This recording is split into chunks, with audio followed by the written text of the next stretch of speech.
Okay, Dik. Tinggal bang. Tinggal, Dik. Ni apa ni? Harga kit RM2 bang. Yang ni semua RM2. Mana RM2? Semua ni? Yang ni semua. Termasuk Yang atas? kit start RM2. RM2? Yang ni RM5. Ni kit batik. Yang ni RM5? Kit batik RM5. RM5. Yang ni RM2 lah. Yang ni Okey. semua RM2. Abang bagi kau RM20. Kau random kan?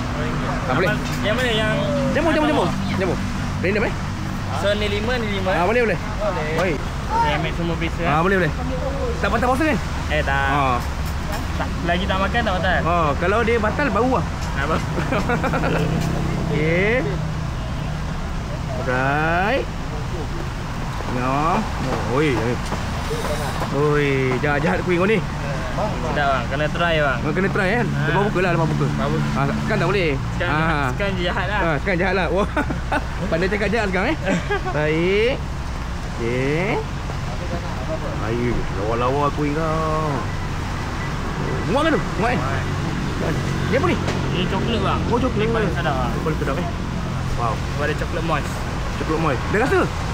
Dah. Tapi bukan tadi lah. Kita bagi biskor. Yang top-top lah. Baik. Baik, letak dekat mana jaga ni? Kita kat rumah, Bayi Rumput. Rumah?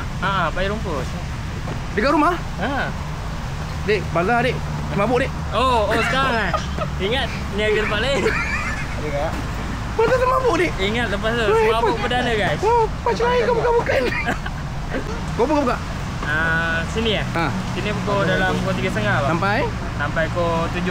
Dah cuti lah?